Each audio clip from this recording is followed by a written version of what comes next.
Looking back on it now, dying was the best thing that ever happened to me. Hi, Cole. Hi, bud. Can you say woof woof, bitch? Leave me alone, human. MF.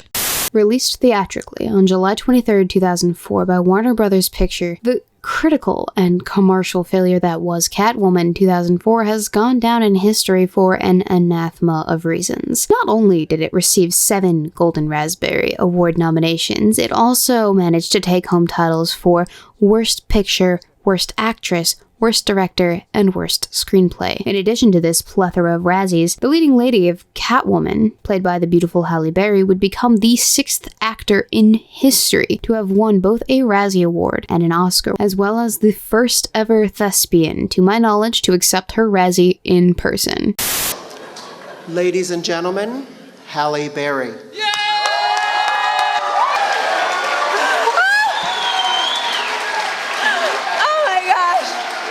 Thank you, guys. Thank you so much. I never in my life thought I would be up here winning a Razzie. I mean, it's not like I ever aspired to be here. But thank you. Oh gosh.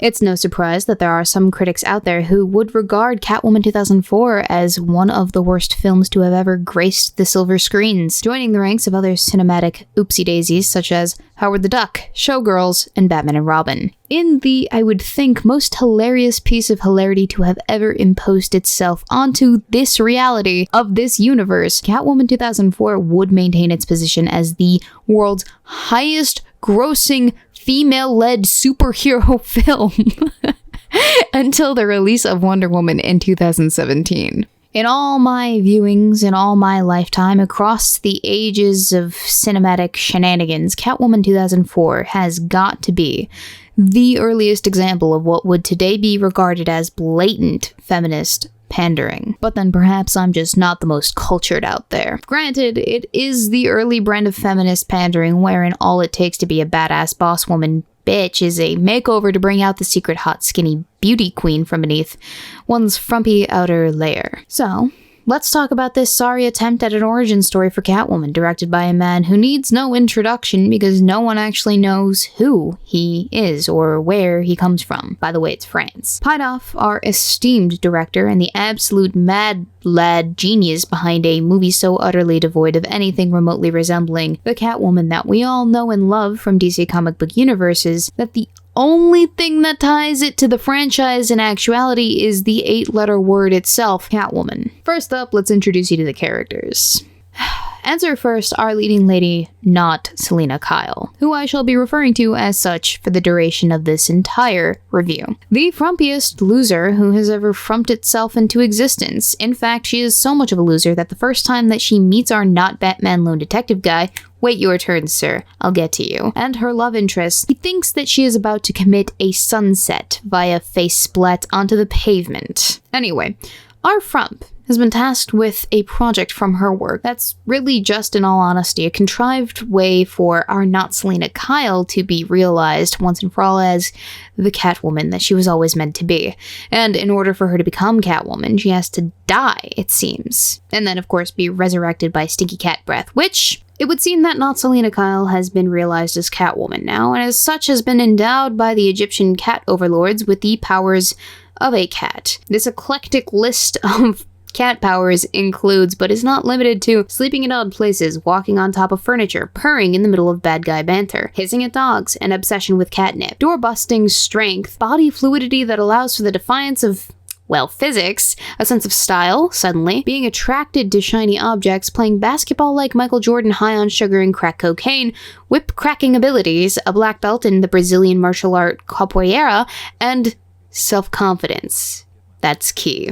Of course, this is everything one could possibly need in the 21st century to be a badass boss woman bitch. Am I right, ladies? Anyway, the entirety of the movie from this point forward is not Selena Kyle using her newfound cat abilities to play detective and figure out who in the world killed her, effectively making her this way, and discovering why on earth they would do such a thing to the frumpiest frump to have ever frumped in the existence of Frumpland. Our strong, independent black, not Selena Kyle, has her own version of a loner ace detective, however, in addition to her own detective work, who will be calling for our purposes in the duration of this review Not Batman.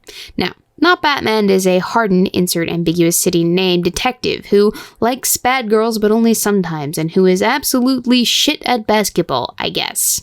Plus, he's probably just about the most useless detective ever. Near the end of the last act of the movie, we find our Not Batman in a desperate need of being rescued by our leading lady, just as the feminist overlords always intended. Am I right, lads? But moving on from Not Batman, then there is Marbleface, who is the unassuming evil mastermind of the dastardly plan concocted to profit off of women who just want to remain beautiful for all of time. Or at least, she would be unassuming if the writers didn't blow their load so early in the film, giving it away, only to then forget that they had for the rest of the movie and play it off like she wasn't the evil person, up until the supposed big reveal, proving once and for all that yes, women can be greedy corporate evil masterminds too. Damn it, this is 2004 after all. A woman can do anything. This misdirection, this red herring, I guess, that they're trying to portray is such a central point of the film that the whole of the plot of the movie hinges on the fact that Catwoman cannot remember who it is that, in fact, killed her in Act 1.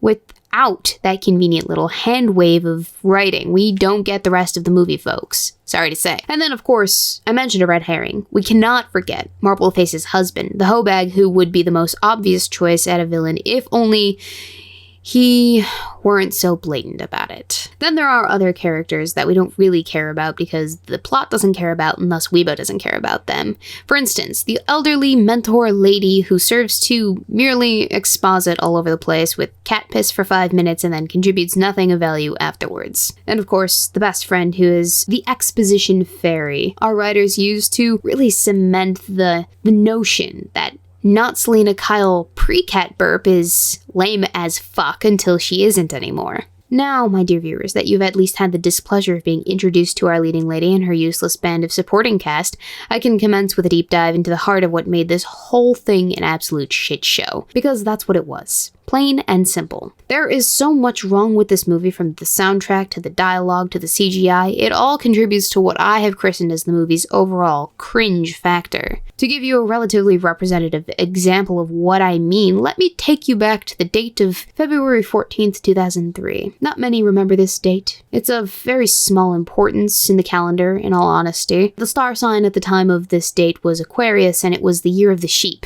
And ironically, Dolly the sheep, the first mammal to be cloned from an adult cell, had died from progressive lung disease at age 6. But, more pressingly, Daredevil 2003 had just been released in theaters, exposing the masses to the following cinematic genius. Look,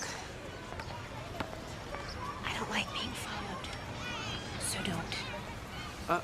Wait a minute. Wait a second. Take it easy. I don't like being touched.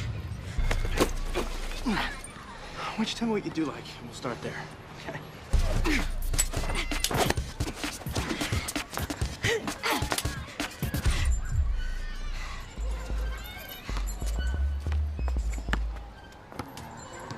Sometime between the presentation of that scene to an audience and July of 2004, our esteemed director and resident genius person said to his writers, "Ah yes, Daredevil 2003, the park scene. What an excellent way to build sexual tension between characters. But do you know what this scene is missing? Good fight choreography in realistic circumstances?"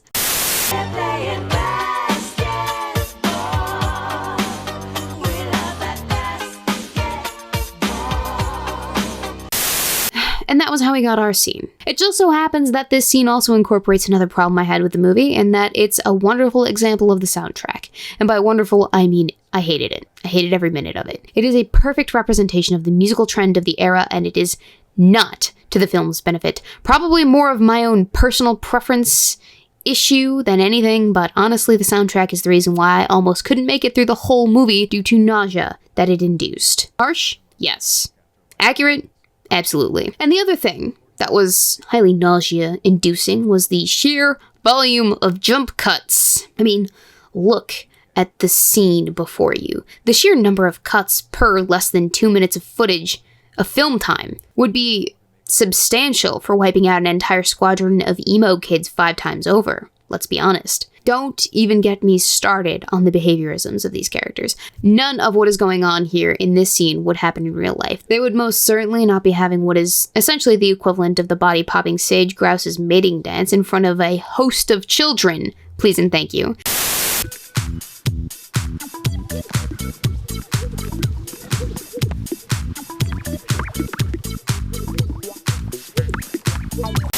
And when on earth have real-life children ever called for a spontaneous one-on-one basketball game between random adults who happen to find themselves at a city playground?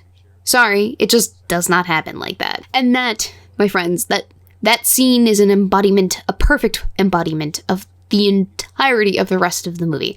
Everything about the movie that I absolutely hate can be summed up using this singular scene. From the weird sexual signaling to the music to the jump cuts, the only criticism that I really have that isn't copy-pasted from this scene directly onto the rest of the movie would have to be the egregious use of CGI. Oh boy, is the CGI bad, even for 2004. No one, absolutely no one, needed to have a fully CGI'd version of Halle Berry's version of Catwoman in their life. But boy did we get one, and did we get an oversaturation of one. Now, ladies and gentlemen, if I were to take a gander at why Pitof had been a relatively quiet directorial personality in Hollywood in recent years, since 2004, I would venture to guess that this movie is the reason for that silence. And honestly, who can blame him? This was an embarrassing stain on his career, on everyone involved's career. 2 out of 10 stars, I have to say. And mainly, you only get the extra star because when it didn't make me want to turn it off, the movie did manage to make me laugh at it. Not with it, at it. And I guess that's gotta count for something, right?